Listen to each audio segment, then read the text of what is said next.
गीता में भगवान कृष्ण कहते हैं, हे पार्थ, वृक्षों में मैं पीपल हूं। पेड़ों को परेशान मत करो, उन्हें उखाड़ो या काटो मत। वे जानवरों, पक्षियों और अन्य जीवित प्राणियों को सुरक्षा प्रदान करते हैं, ऐसा ऋग्वेद में कहा है। ऋग्वेद में पेड़ों का उल्लेख। ऋग्वेद, जो कि हिंदू धर्म का सबसे प्राचीन ग्रंथ है, में पेड़ों का विशेष रूप से उल्लेख किया गया है। इसमें पेड़ पौधों को प्राकृतिक और धार्मिक दृष्टिकोण से महत्वपूर्ण माना गया है। ऋग्वेद में पेड़ों को न केवल जीवन के प्रतीक के रूप में देखा गया, बल्कि इन्हें देवताओं से जुड़ा हुआ भी माना गया है। पेड़ों के द्वारा प्रदान की जाने वाली छांव, फल, फूल और औषधीय गुणों का सम्मान किया गया है। હરડે છે એ જેની માં ઘરે નથી ને એની માં હરડે, એવી આયુર્વેદિકની અંદર કહેવત છે। દાખલા કે આયુર્વેદિક દવા છે તો એ ટીકડી છે તમે ગળે ઉતારો તો ખાલી અસર કરે, અને ભૂકો કરીને ચાવીને ખાઓ તો એ ડબલ અસર કરે અને તાત્કાલિક અસર। કોઈ પણ વ્યક્તિને ખાતર વિશે ખાસું નોલેજ નથી તો એને સિમ્પલી કોઈ પણ છોડ રાખેલો છે તો સિમ્પલ ખાતર કેવી રીતે બને જે તે છોડમાં નાખી શકે। કે નવનીતભાઈ, આજે આપણે આ બધી જે ચર્ચાની કરેલી, તમે કીધું કે મને તમે ફોન કરજો, એવું કાંઈ પણ વૃક્ષારોપણ કરવાનું હોય તો હું તમારી હેલ્પ કરીશ ને આ તે। તો ઘણા વ્યક્તિઓ તમને એમ કહે કે ભાઈ આજે મારો જન્મદિવસ છે તો મારું એક વૃક્ષારોપણ કરજો મારા નામનું, કે ઘણાના અવસાન પામી ગયે દાદા દાદી, કે અથવા આપણે TRP કાંડમાં તમે ઝાડવા વાવેલા, તો એ બધું કઈ રીતનું કરતા હોવ છો અને આવનારું સમયમાં તમે કઈ રીતનું કરવાના છો કાંઈ પણ કામ કે અથવા પ્રોજેક્ટ તમારો, તો એના વિશે કહો। તો નવનીતભાઈ, જે તમે વાત કરેલી ઘર આંગણાની, તો આપણે વધુ પડતા જોઈએ છીએ કે બધાના ઘર આંગણામાં કે ઘરમાં તુલસી અને ગુલાબ એ બે વધુ હોય છે, તો એનું જતન કેવી રીતે કરવું જોઈએ અને શું ગુલાબ સિવાય બીજો કોઈ છોડ રાખવો જોઈએ? આ બધું જ્યારે 2019માં નવનીતભાઈ તમે બધા સાથે મળીને કર્યું, એ કેવી રીતે કરેલું હતું? પહેલાં અહીંયા કેવું હતું ને અત્યારે કેવું છે અહીંયા? એટલે જ કવિ કાગે કીધું છે કે ઝાડવા પોતે રે પોતાના ફળ નથી ખાતા, ઉપકારી એનો આત્મા। આવા વૃક્ષોથી, ખાસ કરીને આ બોન્સાઈ આર્ટથી, નાના નાના વૃક્ષ, મોટા મોટા વૃક્ષોને એનું નાનું સ્વરૂપ આપીને આપણા ઘરની શોભા વધારે। અને ઓલી ચાઇનીઝ આંબલી છે સામે દેખાઈએ, આ બોધી પીપળ છે, આ 12 થી 13 વર્ષની આયુષ એનું એજ છે। કોઈને ગિફ્ટ આપવું હોય તો આ રીતે ડેકોરેટિવ પર્પઝથી અલગ અલગ મિનિએચર્સ તમે એમાં યુઝ કરી શકો છો। અહીંયા જે આપણે પોટ્સ જોઈ રહ્યા છીએ સિરામિક પોટ્સ છે। આપણે સિરામિકના કુંડા તો આપણે થાન, આપણા લોકલ સૌરાષ્ટ્રમાં થાનમાંય બને છે, એ સિવાય આપણા ભારતના અન્ય રાજ્યોમાંય પણ બને છે।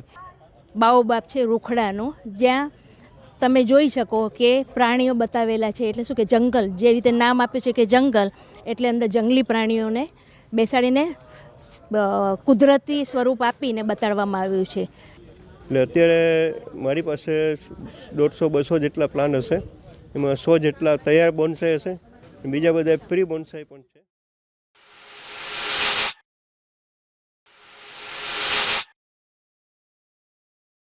નવનીતભાઈ, અમારા દર્શક મિત્રોને તમારા વિશે જણાવો।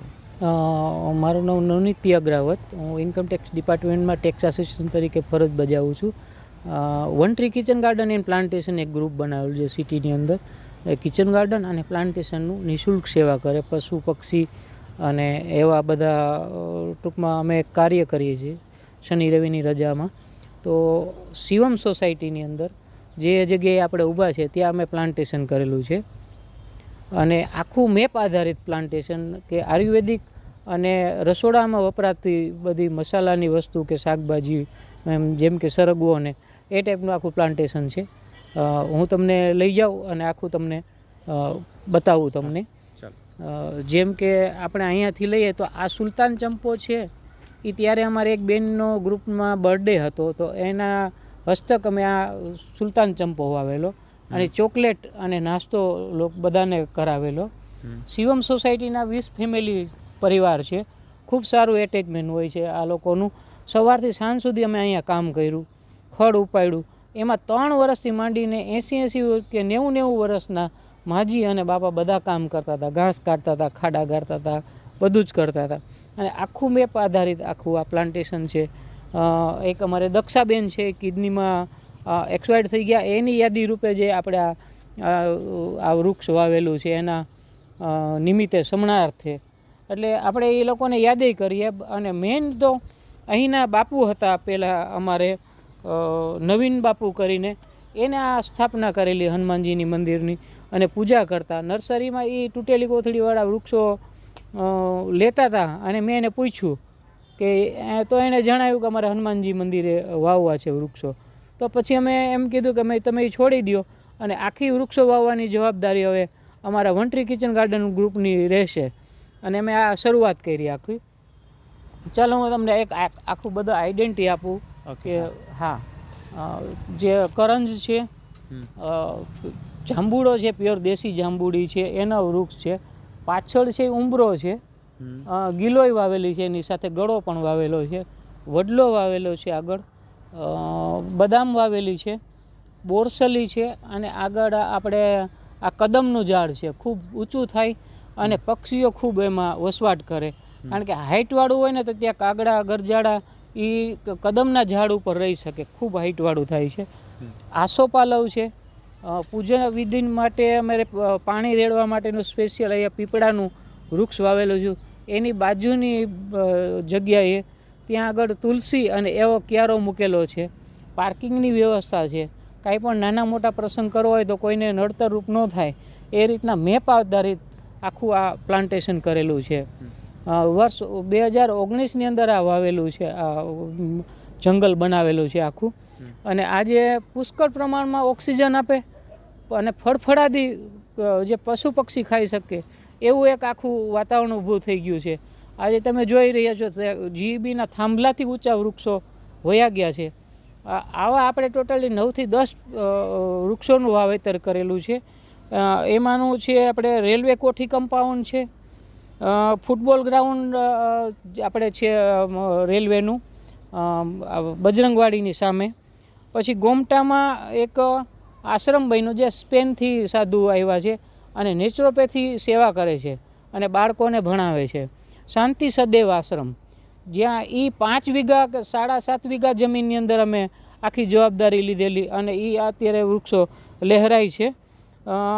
હરિઓમ વૃદ્ધાશ્રમ જેતપુરમાં ગયા વર્ષે વાવ્યા. આજે 7-7 ફૂટની હાઇટના વૃક્ષો થઈ ગયા. હમણાં જ હું ત્યાં આગળ ગયો હતો વિઝિટમાં અને ત્યાં આગળ 7 ફૂટના વૃક્ષો અત્યારે જોવા મળે.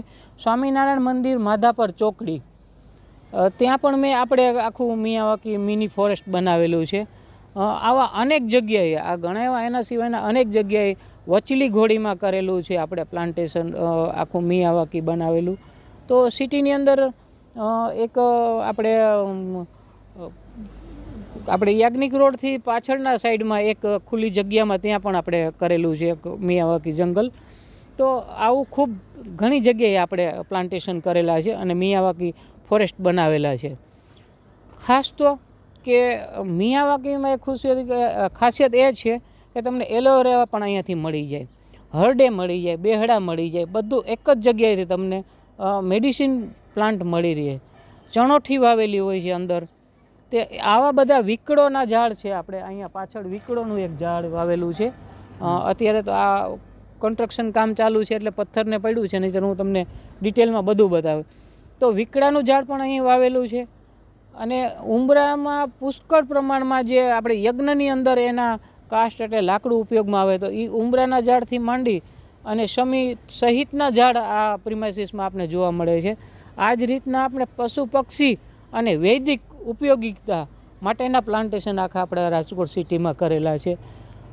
ગ્રુપનું એક જ ધ્યેય છે કે વસ્તુ મળી રહે લોકોને. કોરોનામાં અરડુસી, નગોડ, એલોવેરા, ગળો એનું આપણે વિતરણ કરતા અને લોકોને સમજાવતા. ફોન આવતા કે ભાઈ આ વસ્તુ જોઈએ તો એ મળી રહેતી. પોલીસ લાઇનની અંદર આપણે કરેલું વાવેલું છે ત્યાં આગળ. પછી ગળો પણ મળી રહે એવી વ્યવસ્થા આપણે ઉપલબ્ધ કરાવીએ લોકોને કે ભાઈ ગળો જોઈએ તો મળી જાય. જોઇન્ડિસ માટે વીકડો, તો વીકડાના પાન ક્યાં મળે એ પણ આપણે ત્યાં ફોન મને કરો એટલે હું તમને એ પણ ઉપલબ્ધ કરાવું છું. કેન્સર માટે સીસમના પ્લાન્ટ વાવેલા છે કેન્સર માટે. તો સ્પેશિયલી બધા સીસમના પાન અને સાટોડી જે જમીનની અંદર અત્યારે હવે ઉગે તો સાટોડી લોકો લેવા માટે મને લઈ જાય છે સાથે. કે ભાઈ તમે ગોતી દો મને, અને એ પણ આપણે કેન્સર માટે એને ઉપલબ્ધ કરાવીએ છીએ. તો આવી સેવાકીય પ્રવૃત્તિ આપણે હર શનિ રવિ ચાલુ જ હોય છે કે કિચન ગાર્ડન અને પ્લાન્ટેશનની. ખાસ આ ગ્રુપની એક ખાસિયત એ છે કે પોકેટ મનીથી ચાલે છે. તમારે કાંઈ આપવું છે તો તમે મને ઝાડ આપો, અથવા હું તમને ઝાડની તમને રિસીપ આપું. કોઈ પણ જાતનું અમે ડોનેશન કે ફંડ ફાળા વગરનું ચાલે છે, પોકેટ મનીથી. એમાં 300 પોપટ આપણે અગાસી ઉપર ખાય છે, એ પણ આપણે અમેરિકન મકાઈ એ ગ્રુપ થકી ને મિત્ર મંડળ તરફથી ચાલે છે. મીરાબેન પરમાર છે, માલદેભાઈ ખીરસરિયા છે, ઉર્વેશ પટેલ સાહેબ છે, ત્યાંથી આવતા હિમાંશુભાઈ ઉપાધ્યાય છે. આવા અનેક કાર્યકર્તા અમારી સાથે જોડાયેલા છે. ડૉક્ટર બિંદન શાહ સાહેબ છે અમારી સાથે, જે હસબન્ડ વાઈફ બંને કામ કરે છે. અને 44-45 ડિગ્રીમાં આ કામ કરવું થોડુંક ખૂબ આકરું લાગે છે. એસીમાં બેસવાવાળા લોકો પણ મારી સાથે સેવામાં હાજર હોય છે.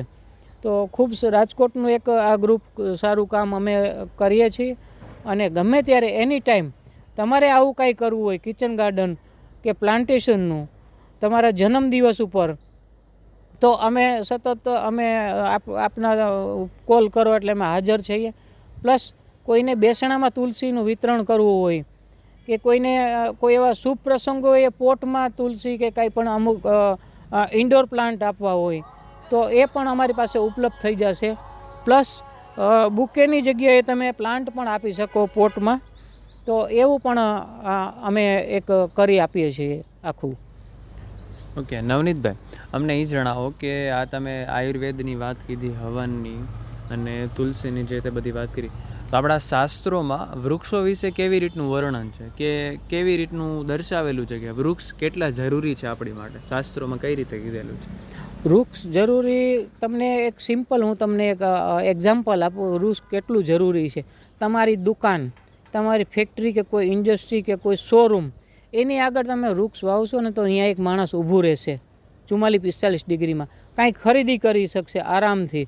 અમારી એક નેચરલ માર્કેટ ભરાય છે, જે ખુલ્લામાં પહેલાં ભરાતી, ત્યાં માણસોને ઊભવાનું ખૂબ તડકો લાગતો, એટલે ઝડપથી કોઈ જોયા વગરની વસ્તુ એમને ખરીદી કરીને હોયા જતા. અત્યારે જે છાયાના એરિયામાં ભરાય છે રેસકોર્સ રિંગ રોડ ઉપર, તો ત્યાં આગળ આરામથી લોકો વૃક્ષની નીચે ખરીદી કરે, જોવે, જાણે, સમજે, અને અમે એને સમજાવીએ તો એ ખૂબ જ ફરક પડે. એક વૃક્ષ છે ને એ તમને લાખો રૂપિયાની તમને એને એમાં બેનિફિટ મળે છે. લાખો રૂપિયાનું ઓક્સિજન તો ઓલરેડી આપણે વર્ષે દાડે આપે છે લાખો રૂપિયાનું ફ્રી ઓફમાં, પણ અન્ય ફાયદા તમને એટલા બધા આપે છે. રૂખડો છે તો આજે તમે આપણા રાજાના મહેલની અંદર રૂખડો છે, ત્યાં ગાંડું ઝાડ કહેવાય છે એને, તો ત્યાં આગળ ગાંઠિયા ધરાવવામાં આવે ઉધરસ માટે, અને એ જગ્યાએ બેસીને ગાંઠિયા ખાવાના હોય તો ઉધરસ મટી જાય. એ વૃક્ષની એક મેડિસિન વેલ્યુ છે કે એની નીચે બેસવાથી જો ઉધરસ મટી જતી હોય અને સારું થઈ જતું હોય તો વિચાર કરો એ આપણે જીવન જરૂરિયાત કેટલા ફાયદા આપે વૃક્ષો.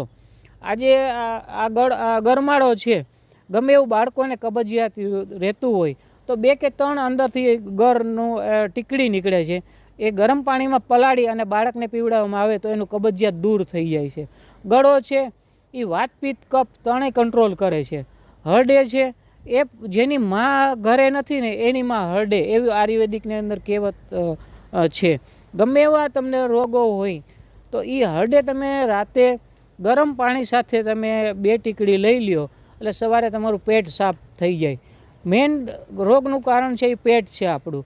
પેટ સાફ એટલે તમે કંટ્રોલમાં બધા જ રોગો કંટ્રોલમાં રહેશે.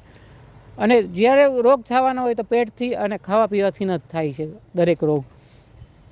રૂખડો છે 5000 વર્ષ 10,000 વર્ષનો અત્યારે વર્લ્ડ હેરિટેજમાં નોંધ કરેલી છે બરોડાની અંદર, કે એની અંદર ઋષિમુનિઓ અંદર તપશ્ચર્યા કરતા.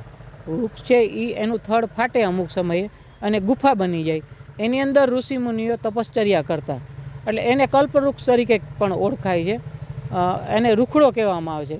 રૂખડો એના ઋષિમુનિઓ ઉપરથી નામ પાડવામાં આવ્યું રૂખડો. એટલે રૂખડો છે એ એના પાન, થડ, ફૂલ અને એની નીચે બેસવાથી આટલા બધા આપણે સરસ ફાયદા થાય છે. તો નવનીતભાઈ જણાવો કે કોઈ પણ સામાન્ય વ્યક્તિને પોતાના ઘરમાં કોઈ પણ છોડ કે પ્લાન્ટ રાખવો હોય તો કયો રાખી શકીએ? બિલકુલ સમી છે એ રાખી શકો. ખીજડો, પહેલાંના ખેડૂતો ખેતરના શેઢે ખીજડો રાખતા. ખીજડો એક એવું વનસ્પતિ છે કે એની નીચે બેસવાથી તમને ટોટલી ડાયાબિટીસ તો શું, કોઈ પણ રોગ તમને ફરકે નહીં. આજે ખીજડાને આપણે દૂર કર્યો વાડીથી તો રોગોને જંતુ અને એ પગપેસારો કર્યો આપણા તરફ. પણ જ્યારે આવા બધા પ્લાન્ટ હતા ને એની નીચે ખેડૂતો સૂતા ને એટલે 100 વર્ષ જીવતા એમ કહેવાય છે. અને સમી છે એ કાપવામાં અત્યારે એક આંદોલન હાલે છે રાજસ્થાનની અંદર, કારણ કે ત્યાં બધે જ એ સમીના ઝાડ બધે વાવેલા છે અને એના જે કાતરા છે એ બકરા, ઘેટા બકરા ખાય અને એના દૂધની અંદર મેડિસિન વેલ્યુ પુષ્કળ પ્રમાણમાં હોય છે બકરાની દૂધની અંદર. તો એ લોકો અત્યારે આંદોલન ઉપાડ્યું છે કે એક પણ અમે ખીજડાનું પેડ નહીં કાપવા દઈએ. અને ત્યાં એ આખું પેલું સોલાર પ્લાન્ટ બેસાડવા માગે છે ગવર્મેન્ટ, અને આ લોકો વિરોધ કરે છે. એટલે સમીનું ઝાડ છે ને એ બિશ્નોઈ સંપ્રદાયમાં તો મનાય જ છે, એ લોકો ભેટી જાય છે. અત્યારે બિશ્નોઈ જે ચાલે છે આંદોલન, તમને ખ્યાલ હોય તો એ બિશ્નોઈ છે ને એ વૃક્ષોને ખૂબ જ માને છે. વૃક્ષને અને હરણ અને પશુ પક્ષીઓને એ દેવ સમાન છે એ લોકોનો, જેને આપણે અહીં વૈષ્ણવ કહીએ છીએ, ત્યાં બિશ્નોઈ સમાજ છે. તો આવી રીતના એ એક ખીજડામાં તમને એટલું ઇફેક્ટિવ છે કે ખીજડાનું તમે એક જોવ તો કોઈ પગ ચડાવતા હોય કે મામા સાહેબનું સ્થાન હોય તો એ એક એની વેલ્યુ છે ખાસ એની, કે તેની નીચે બેસવાથી જો એટલા રોગ દૂર થઈ જતા હોય તો ખાસ તો ઓક્સિજનવાળા પ્લાન્ટ ઘરની અંદર રાખવા જોઈએ. પવિત્ર ડાબ છે, ડાબની અંદર આપણે પાણીનું ધોરિયાની અંદર ડાબ પાથરતા કે અમુક ચોઘડિયાની અંદર એની ઉપરથી પાણી પસાર થાય ને તો અમુક પ્રકારના બેક્ટેરિયા રિલીઝ થાય અને ફસલ છે ને એનું ઉત્પાદન વધે અને બિનજરૂરી બેક્ટેરિયા છે એને મારી નાખે, નુકસાન કરતા બેક્ટેરિયાને મારી નાખે. એટલે ડાબનું કાર્ય પદ્ધતિ આવી છે. એટલે હરેક શેડે તમે જોશો ને તો ડાબ હશે લોકોને. અને આપણા ગરડિયા એનો પૂરો વાળી અને એ નક્ષત્રની અંદર એની ઉપર પાણી ધોરિયાનું જાય અને પસાર થાય અને એ ખેતરની અંદર પીવડાવે પાણી, તો ખૂબ ફસલ સારી રહે અને આરોગ્યપ્રદ જીવન કુટુંબનું રહે. એના માટેનો આપણે વડવાઓ વિચારતા. હવે આજે એ આપણે ધડ મૂળમાંથી કાઢી નાખીએ છીએ, તો ખૂબ દુઃખની વાત છે. આપણે જે ચંદ્રગ્રહણ કે સૂર્યગ્રહણ વખતે જે રાખીએ આપણા મંદિરની અંદર, એના વિશે તમે વાત કરી? બિલકુલ ખુશ. હા, બિલકુલ સાચી વાત છે કે આપણે એ ડાબને રાખવાથી અમુક પ્રકારના જે વાયરસ છે એ અંદર એન્ટર નથી થતા. એટલે એના માટે આપણે ડાબ કાપી અને રાખીએ છીએ. ખાસ તો ડાબ છે ને એનું તલવાર જેવી ધાર હોય, એટલે ડાબને ખેંચતી વખતે કપડું વીંટી હાથમાં અને એને ખેંચીને કાઢવાનું હોય. ત્રિકમ, કોદારી કે પાવડાથી કાઢવાનું નથી, તો એની વેલ્યુ ઓછી થઈ જાય. એને હંમેશા ભીનું ધરતી કરી જમીન અને એને કપડું હાથમાં વીંટી અને ખેંચવામાં આવે, ખેંચી અને પછી ઈ ડાબ લઈ આવવામાં આવે. એટલે કોઈ પણ વૃક્ષ તમે વિધિ પ્રમાણે તમારે એને માફી માગી અને એને લેવાનું છે. એવું નથી કે હાલો આ તોડીને હાલો આ ચામાં નાખી દીધું આપણે પેલું તુલસી, બિલકુલ નહીં. એ જીવ છે, એની માફી માગવાની કે આઈ એમ સોરી, હું આજે તમારું ઉપયોગ કરું છું થોડું ઘણું અને 2 પત્તા લઉં છું.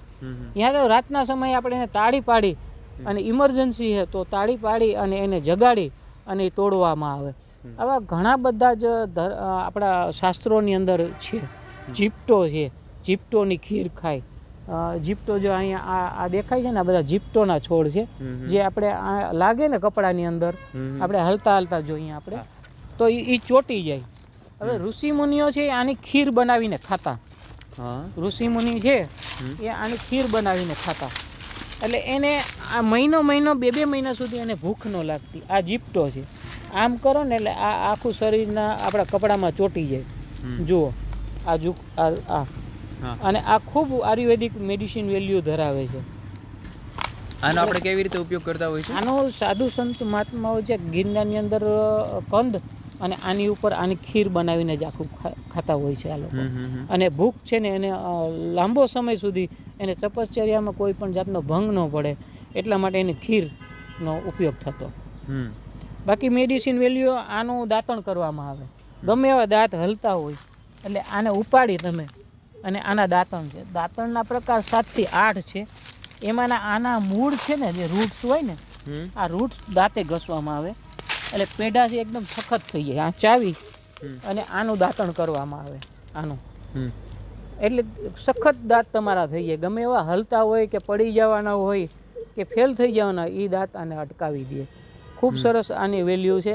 પછી આપણે દાડમનું દાંતણ કરે, કરંજનું દાંતણ ખૂબ સારું બેક્ટેરિયા માટે. કરંજનું દાંતણ અતિ ઉપયોગીતા છે. જ્યાં સામે દેખાય કરંજ છે, એ કરંજનું દાંતણ કરવામાં આવે તો ગમે એવા દાંત હલતા હોય, દુખતા હોય કે રસી થઈ ગયા હોય, હું ખુદ અત્યારે દાંતણ એ કાપીને કરું છું. કારણ કે મારી જ વાવેલી મારી કોલોનીમાં એ કરંજ મને એટલી કામમાં આવે છે કે જ્યારે મારું બાળક નાનું હતું ત્યારે મેં કરંજ વાવી હતી, અને મને એમ થયું કે મારું બાળક પ્લે હાઉસમાં જાય ને ત્યારે એના છાંયે ઊભું રહેવું જોઈએ. ત્યાં બંજર જમીન હતી, તડકો સખત રહેતો, બપોર વચારે મૂકવા જાય એટલે બાપ દીકરી બેય અમે ટૂંકમાં તપી જાય એકદમ તડકેથી. તો અત્યારે હું મારું બાળક અમારા જ છાંયે અમે ઊભા હોય એમ કહી શકીએ. એટલે વૃક્ષોમાં તાકાત છે. દાખલા તરીકે પીપળાનું પાન છે, એની રચના તમે જોઈ હશે. ઉપર સોલાર પેનલની જે રચના હોય છે ને, એ જ પીપળાના પાનની રચના હોય છે. અંદર વાયરિંગ હોય છે સોલાર પેનલની, એની અંદર આપણે આમ નસ જોવા મળે. એ આખું છે એ સૂર્યપ્રકાશ અને ઓક્સિજન, કાર્બન ને વગેરે વગેરે શ્વાસ, અને આપણે ઓક્સિજન બહાર આપે. એ બધું જે ઝેરીલા તત્વો છે એ ચૂસી લે ખુદ પોતે, અને આપણે ઓક્સિજન 24 કલાક આપે. આવા ઘણા બધા આપણે લઈ શકીએ. દાખલા તરીકે ગળો છે, તો ગળાની અંદર એ આપણે જે લીમડાની અંદર ચડેલો હોય એ ડબલ ઇફેક્ટિવ કહેવાય. દાખલા કે આયુર્વેદિક દવા છે, તો એ ટીકડી છે તમે ગળે ઉતારો તો ખાલી અસર કરે, અને ભૂકો કરીને ચાવીને ખાઓ તો એ ડબલ અસર કરે અને તાત્કાલિક અસર કરે. તો આ ગળો અને જેટલા આયુર્વેદિક પ્લાન્ટ છે ને એ ખૂબ આપણે ઉપયોગી છે, અને એને ચાવીને જ હંમેશા લેવું જોઈએ, હું એમ માનું છું. કે તો નવનીતભાઈ જણાવો, આપણે કોઈ પણ ખેડૂતની ખેતર હોય છે એની આજુબાજુમાં ફરતે કયા ઝાડો વાવવા જોઈએ જેનાથી જીવજંતુ અને એને ઓક્સિજનનો વધુ ફાયદો થતો રહે, અથવા એના ખેતીને વધુ ફાયદો પહોંચાડે? બહુ સારી વાત કરી તમે. આજકાલ ફેન્સિંગનો જમાનો થઈ ગયો, અને પછી એમ કે અમારે રોજડા ઘૂસી ગયા અને ભૂંડ ઘૂસી ગયા, અરે ખાઈ ગયા બધું મોલ, આ તે આપણે રડીએ છીએ, બરાબર. પણ આપણે એમ થાય કે સામે પડ્યું છે, જમવું છે, કોઈ જમાડે તો જમવું છે, પણ ત્યાં નથી જવું. કોઈ બટકા મોઢામાં દઈ દે ને આસાનીથી મળી જાય ને, આપણી વિચારસરણી એવી થઈ ગઈ આજકાલ. તો પહેલાં બોર્ડર ખેતરના જે બોર્ડર આપણા ગઈડિયા કરતા, કેળા કંબોય નામનું વૃક્ષ આવે છે, ફરતું વાવતા આપણે. એ કેળા કંબોયની ખાતરણી બનતી, સુકાય એટલે ખાતરણી બનાવી છે. ગાડા ઉપર સપોટી આમ ક્રોસમાં હોય છે આખી, અને એ ગુથીને બનાવતા આખું. પછી હાલી બનાવતા. હાલી એટલે જે ધોરીએ પાણી હાલ્યું જતું હોય એની નીચે આપણે એ હાલીમાં નીચે કેળા કંબોયની લાકડી રાખી અને ઉપર કોથરા અને એવું રાખી અને વજનદાર મૂકી અને ઉપર બાળક બેસાડતા, અને પછી 2 જણા એ ધોરિયાની અંદર ખેંચતા. એટલે બાળકને મજા આવે, ખિલખલાસ હસતું હોય, અને એને આ લોકોનું કામ થતું હોય. ધોરિયો છે એ લીસો થતો જતો હોય નીચે એને, એટલે પાણી જલ્દી જમીનમાં ન ઉતરે, એટલે ધોરિયાને લીસો કરવામાં આવે એકદમ. તો કેળા કંબોય એટલી ઉપયોગી થતી. આપણે આજે જળ મૂળમાંથી કાઢી નાખી. પ્લસ કાકસિયો. કાંગસિયો એક વસ્તુ એવી છે કે એની અંદર પીળા ફૂલ આવે, પુષ્કળ મધ માખી અને પતંગિયા આવે, અને એની અંદર ભૂંડળું તો શું હું તમને કહું કે એની અંદર નાગને સામું પાસ થવું હોય કે નોળિયાને નીકળવું હોય ને તો ન નીકળે એવા સખત કાંટા હોય. એની દાંડીને કાંટાની તમે રચના જોવો ને તો ફરતા કાંટા સખત લાગેલા હોય, કે જગ્યા જ ન હોય કે ક્યાંય ગેપ છે એવું તમને જોવા જ ન મળે એની દાંડીની અંદર. કાંગસિયાનું તમે જરૂર જોજો ક્યારેક, દર્શક મિત્રો તમે બધા, કે એ એટલું સખત હોય છે. તો આજે આપણે એને કાઢી નાખ્યું, નહીંતર એ પરાગરજ આપલે કરે એટલે 3 કિલોમીટરમાંથી એક મધમાખી પરાગરજ આપલે કરે અને ઉત્પાદનમાં વધારો થાય. મારું ખેતર અહીંયા છે, તો અહીંયાથી એ મધમાખી પરાગરજ લઈ જઈને 3 કિલોમીટર સુધીના જેટલા ખેતર આવતા હોય એ લોકોને 3-3, 4-4 મણ વીઘે ઉતારો આવતા હોય એના કરતાં વધારે આવે, કારણ કે પરાગરજનું આપલે થયું. પેસ્ટિસાઇડ આવતા એ બધું ખતમ કર્યું આપણે. પતંગિયા અને મધમાખી આવતી નથી. જરૂરી બેક્ટેરિયા ઘાસમાં જે હાથી સૂંઢો ઘૂઘરો એવા જે ખેતરના શેઢે ઘાસ થતા એ ખતમ થઈ ગયા. એટલે એને ખાવાનું મળ્યું કે એનું પોષણ કે એને ઈંડા બનાવવાનું કે કોસેટો મૂકવા માટેનું એ બધું આપણે ખતમ કરી દીધું પેસ્ટિસાઇડ છાંટીને. એટલે ખાસ તો જેટલા ઘાસ છે એનું મલ્ચિંગ કરો ખેતરની અંદર. ઘાસ છે ખેતરને તમે ગંદુ રાખો, મેલું રાખો, ઘાસવાળું ને એવું, અને શહેર ચોખ્ખું રાખો કે ગામડું તમે ચોખ્ખું રાખો. આ પદ્ધતિ છે આપણી પહેલાંના જમાનાની, કે ખેતર છે એ તમે મેલું રાખો, અંદર ઝાડ પાન પત્તા ભલે પડ્યું હોય, ઘાસ પડ્યું હોય. આજે ઉલટું થઈ ગયું, ખેતરને આપણે ચોખ્ખું રાખીએ છીએ અને સિટીને અને ગામડામાં ગંદકી ફેલાવીએ છીએ. તો એ આપણા માટે ખાસ નુકસાન કરતા છે. તો વાડ આ પ્રકારની હોવી જોઈએ, કેળા કંબોય, કાકસીઓ, ત્યાંથી હાલતા દેશી બાવળ, આપણા દેશી બાવળ છે એના ફૂલમાં પણ પુષ્કળ મધમાખી આપે. મધ તો મળે જ પબ્લિકને ખાવા ચોખ્ખું, પણ વાડની અંદર ઉતારો પણ વધારે આવે આપણે અને ફાયદો થાય કે ભાઈ આ રીતના રોજડા કે ભૂંડ છે એ નુકસાન ઓછું કરે. એટલે જીવંત વાડ ખૂબ જરૂરી છે ખેડૂત માટે.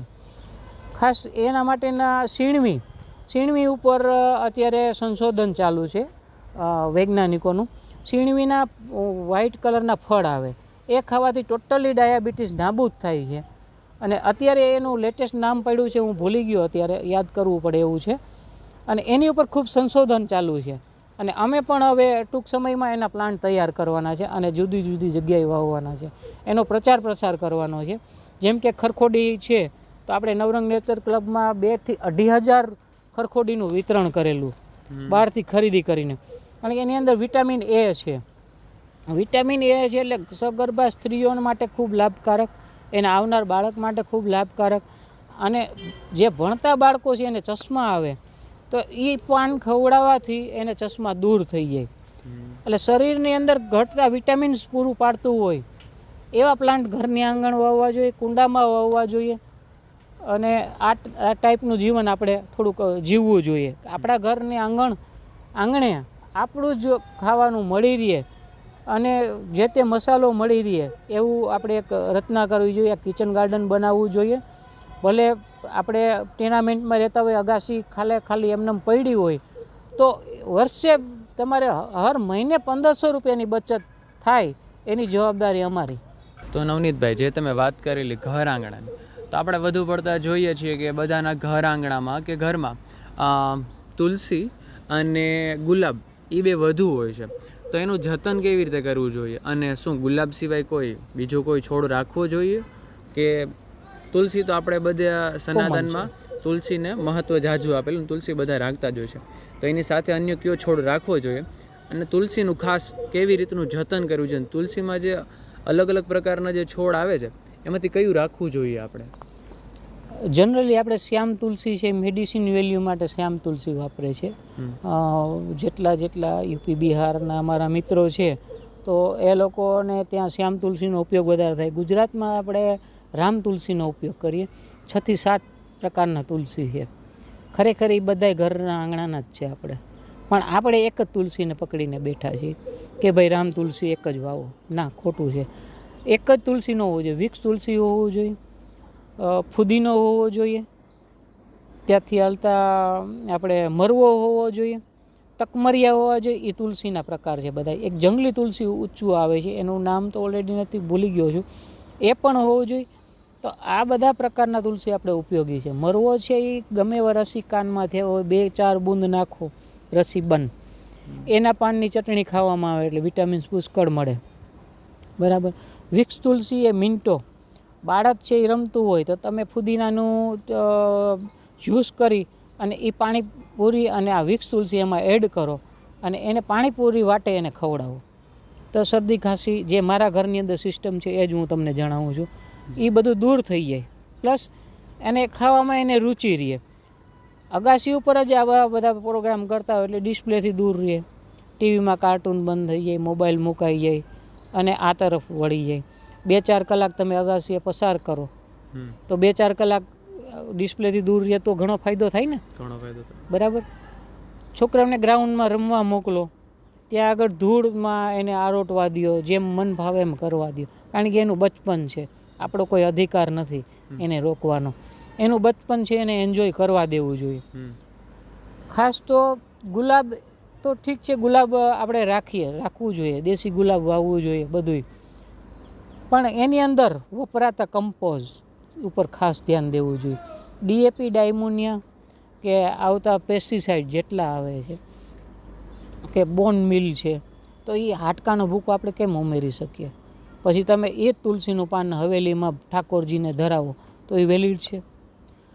હું પુષ્કળ નોનવેજ ખાઈને પછી કડતાલ હવેલીમાં વગાડું કે ક્યાંય રામ મંદિરમાં ભક્તિભાવનો હું દેખાવ કરું તો વ્યાજબી નથી. મારા પેટની અંદર તો શમશાન છે, આ મેં આમાં દફન કરેલું છે નોનવેજને જે કાંઈ છે એ પેટની અંદર. તો સેમ એવું જ છે, તે પ્લાન્ટને આપો, પ્લાન્ટ છે એ તમને આપશે પાછું. તમે જે પ્લાન્ટને આપશો એ જ તમને પ્લાન્ટ આપવાનો છે. તો ખાસ એને ઓર્ગેનિક ગાય આધારિત ખાતર બનાવેલું વર્મી કમ્પોઝ આપવું જોઈએ. આપણે કોઈ પણ વ્યક્તિને ખાતર વિશે ખાસું નોલેજ નથી, તો એને સિમ્પલી કોઈ પણ છોડ રાખેલો છે તો સિમ્પલ ખાતર કેવી રીતે બને જે તે છોડમાં નાખી શકે, કેવી રીતે તમે જે હમણાં છાણનું કીધું તો એનાથી બની શકે, આપણે કઈ રીતે બનાવી શકીએ? બિલકુલ, ખૂબ સારી તમે વાત કરી. 5 દિવસ પહેલાંનો જ હું બનાવું તમને કહું છું. મારા ઘરે મેં વર્મી કમ્પોઝ માટેનું એક ટીપણું તૈયાર કર્યું છે.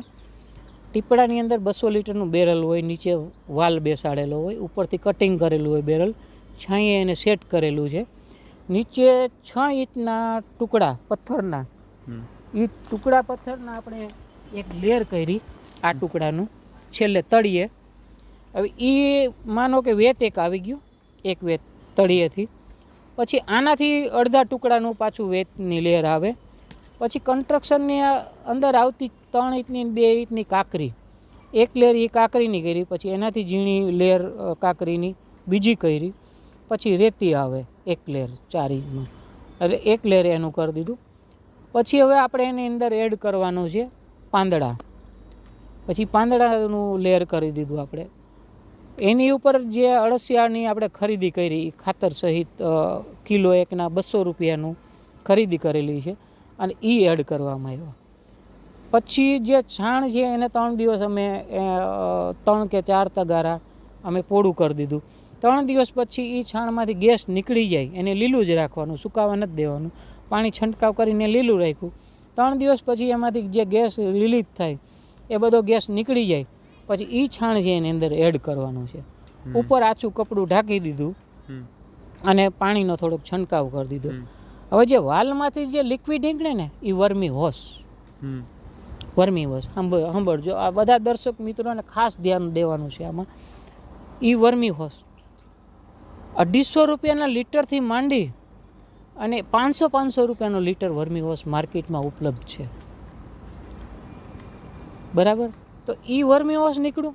હવે એ અળસિયા છે એ અપડાઉન કરે, 30 વખત 35 વખત ઉપર જાય નીચે આવે, ઉપર જાય નીચે આવે, એટલે એ છાણ છે એનો ખોરાક છે. છાણ અને પાંદડા એ બધું ખાઈને ચાની ભૂકી જેવું કરી નાખશે, મમરી ભૂકી આવે ને એ ટાઈપનું, એટલું હલકું અને સેમ એ ટાઈપ જ બનાવી નાખશે. ત્યારે તમારે સમજી લેવાનું કે આ મારું વર્મી કમ્પોઝ તૈયાર થઈ ગયું બેરલની અંદર. ધીરે ધીરે તમે ઉપરથી એ લેયર ભેગી કરી. અને વર્મી કમ્પોઝની એક ખાસ હું તમને એક જણાવું કે વર્મી કમ્પોઝ ચાની મમરી ભૂકી જેવું હળવું હોય એ જ વર્મી કમ્પોઝ. નર્સરીવાળા છે એ 75% માટી ભેગી ભેળવી અને તમને 50 રૂપિયા કિલો આપે છે. ઓલરેડી વર્મી કમ્પોઝની કિંમત 20 થી 25 રૂપિયા જ હોય. આમ તો તમે હોલસેલ લ્યો તો 5 કે 10 રૂપિયામાં જ પડે છે. તો એ ઓરિજિનલ વર્મી કમ્પોઝ આપણું હળવું એકદમ હોય અને મમરી જેવું ને કાળાશ પડતું હોય એકદમ, એ ઓરિજિનલ વર્મી કમ્પોઝ. હવે ઉપરથી આપણે 5-6 કિલો એ વર્મી કમ્પોઝ મળી ગયું. પાછું એને એડ કરો પાંદડા. તમારા પાંદડા ખર્યા બગીચાની અંદર. અત્યારે મારે 80 ક્વાર્ટરના પાંદડાના બગીચા મેં મારી અગાસી ઉપર મેં પાંદડા ભેગા કરેલા છે કોથળા ભરીને. એ હું આ ડ્રમની અંદર એડ કરતો જાઉં. ઉપર ભમેશ્વરમાં ગૌશાળામાંથી છાણ લઈ આવું, એ એડ કરી દો, પાછું બેરલ ભરી દો પાણી ભરીને. પાછું એ વર્મી વોશ મને નીકળે, વર્મી વોશ લિક્વિડ કમ્પોઝ તરીકે હું ઉપયોગ કરું, છંટકાવ કરું અને પીવડાવું. તો એ વર્મી કમ્પોઝ મળી ગયું. હવે ઘરની અંદર ઇન્ડોર પ્લાન્ટની અંદર આપણે વારંવાર કોઈ રિપોર્ટ નથી કરતા. હરેક પ્લાન્ટને રિપોર્ટની જરૂર હોય.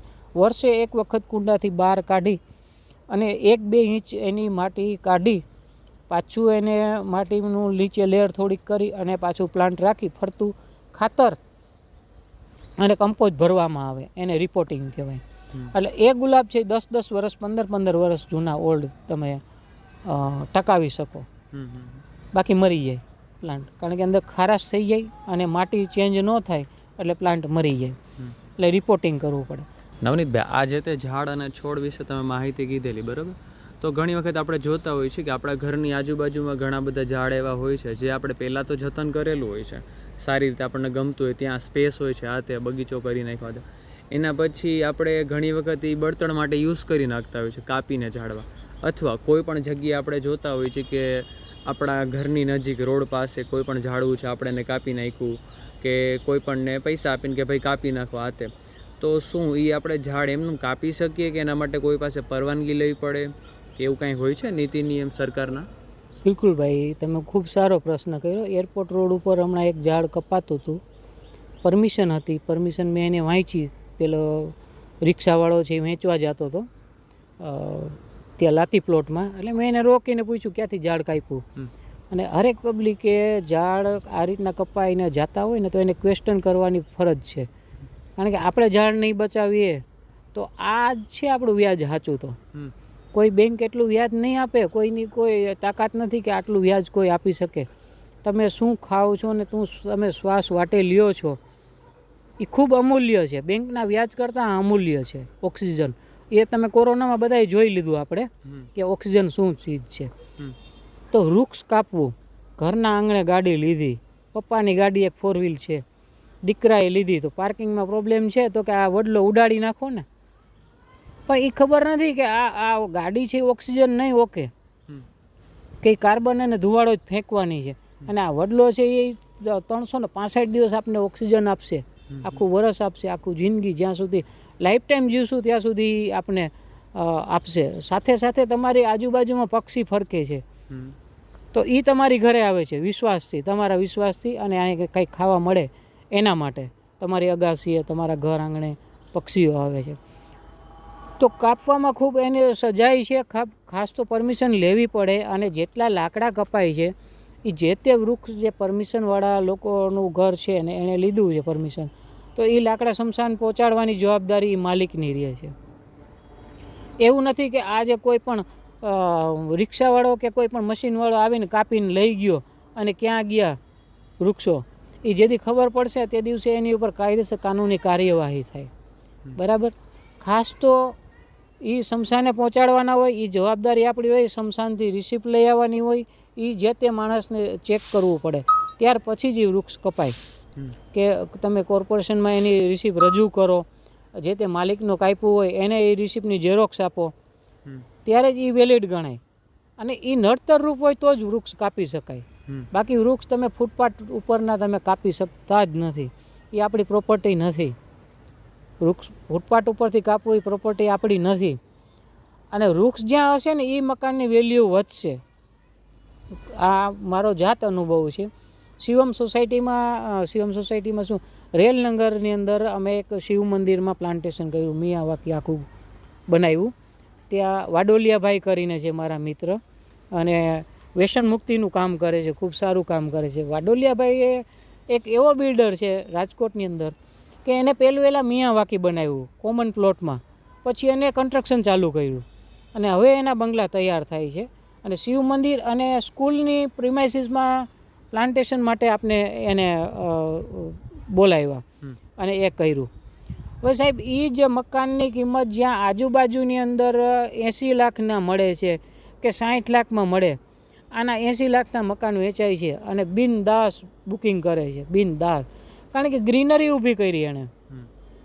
જે તે માણસ રહેવા જાય તો એનું બાળક ક્યાં રમે એ પહેલાં વિચારતો હોય ને. કાંઈ એવું તો નથી કે હલો ભાઈ જ્યાં ત્યાં ગમે ત્યાં ગલીમાં તમે લઈ લ્યો. તમે બાળક અને તમારા પરિવારની સેફટી પહેલાં વિચારો. તો એ જ બગીચાની અંદર હિંચકા લાગશે, લપસ્યા લાગશે, બાળક રમશે એની અંદર, તો એ પહેલાં લોકો જોવે અને પછી ખરીદી કરશે. એટલે મકાનની વેલ્યુ વધે તમારા વૃક્ષો ઘર આંગણે હોય તો. પક્ષીઓનો આવન જાવન, જે પક્ષીઓની આઈડેન્ટિટી બાળકોને મળે કે આને બુલબુલ કહેવાય, કાળી ચકલી કહેવાય, ખિસકોલી કહેવાય, તો એ મોટામાં મોટો ફાયદો છે. એટલે વૃક્ષ કાપવું એ ખૂબ મોટો ગુનો છે. ગુનો આપણે ડિપાર્ટમેન્ટનો એકનો જ નથી કરતા. હું મારા ડિપાર્ટમેન્ટમાં નોકરી કરું છું. મેં એક પાણી પીવાનો ગ્લાસ તોડી નાખ્યો હોય ને તો મેં એ ગુનો જ કર્યો છે, બરાબર. મારા અધિકારીઓ મને કાંઈ નહીં કહે, પણ આપણે પછી ઉપર જવાબ તો દેવો છે ને. એવું તો નથી કે આ દુનિયાથી છૂટી ગયા એટલે પછી આપણે આગળ કાંઈ કશું જ નથી. તો હું આ ક્યારનો કામ બંધ કરીને હું બીજું કંઈક ન કરતો હોઉં, ઘેટા બેકરા ચરાવતો હોઉં, કંઈ એવું કંઈ ગમે કરી શકું ને. પણ વિચારીએ કે આપણે જીવન જીવીએ છીએ તો સમાજને કંઈક આપવું, સોસાયટીને કંઈક આપવું. મારી સેલેરી 1 લાખ રૂપિયા હોય તો હું 10,000 સમાજ સાથે વાપરી શકું મારા જેબમાંથી. તો આપણે એવું પણ વિચારવું પડે કે આની ઉપર એકલો આપણા અધિકાર નથી, કે આપણા કુટુંબનો અધિકાર નથી આ પગારમાં. કમસે કમ 2% 5% તો તમે દાન કરો, કે વૃક્ષ વાવવામાં, કોઈ પશુ પક્ષીને ચણ કે કાંઈ પણ નાખવામાં, ગાયને નિરણ નાખવામાં, કોઈ કતલખાને જતું હોય તો એને રોકો. આ રીતના વૃક્ષ કપાતું હોય તો ત્યાં તમે કાંઈક એને ક્વેશ્ચન કરો, એને રોકો કે ભાઈ રહેવા દો, શું કામે કરો. તો આગળની પેઢી અને આગળનું આપણે જીવન સુધારવું હશે ને તો વૃક્ષ હશે તો સુધરશે. બાકી કોરોના જેવી મહામારી કોઈની તાકાત નથી કે કોઈ રોકી શકે. આપણે જોયું જ છે, કોરોનાનું લોકડાઉન થયું તો રિંગ રોડ ઉપર 2 ફૂટ વૃક્ષો વધી ગયા. શું કામે? માણસની અડચણ ઓછી થઈ ગઈ, પ્રદૂષણ ઓછું થઈ ગયું.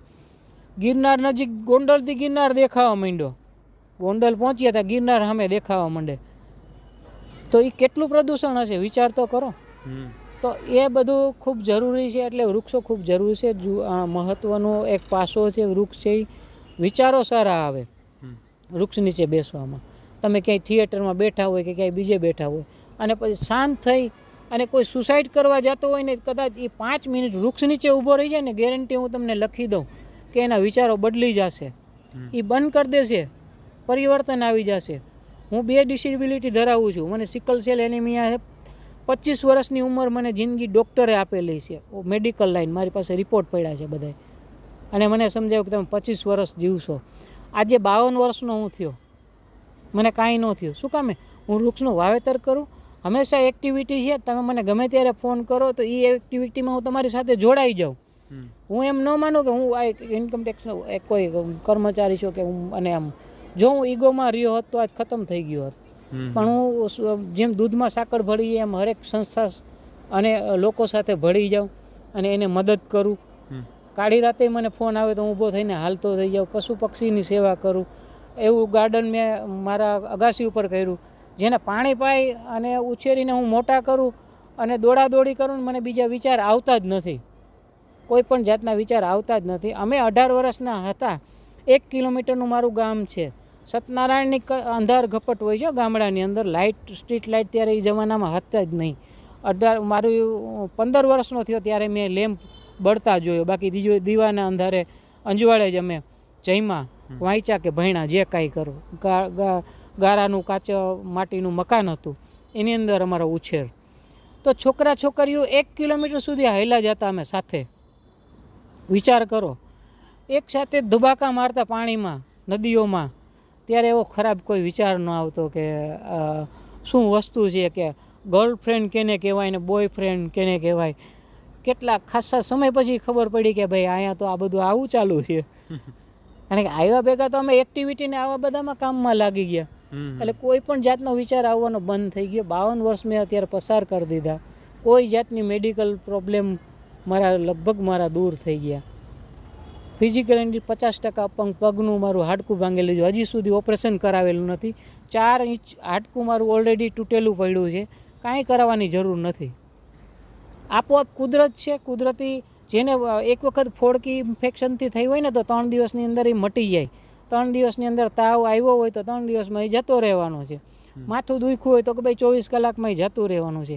તો પછી એલોપેથિક અને જે સાઈડ ઇફેક્ટવાળા ટીકડા ખાઈ અને તમારું જીવન બગાડો છો તો નેચરલ વસ્તુના પાંદડા ચાવી અને તમારું જીવન સુધારો ને. અને આયુર્વેદિક છે ને એ આપણી માં છે. આપણી માં છે. જે માં નુકસાન નથી કરતી ને એમ આયુર્વેદિક કોઈ પણ જાતનું નુકસાન નથી કરતું. 5000 વર્ષ પહેલાં એલોપેથિક નહોતું, એ આપણે વિચારવું જોઈએ કે ભાઈ 5000 વર્ષ પહેલાં એલોપેથિક નહોતું અને લોકો 100 વર્ષ જીવતા. તો એની જીવનશૈલી જોવો, એ જે ખાતા એ તમે જો. તમે મારી પાસે નોલેજ છે તો લ્યો, તમારી પાસે છે તો હું નાનો બનીને તમારી પાસેથી લઉં કે તમે મને નોલેજ શેર કરો, આ શું વસ્તુ છે મને પૂછો, ક્વેશ્ચન કરો તો તમને આગળ મળશે. તો કોઈ પણ રોગ દબાવવો ન જોઈએ તમારે.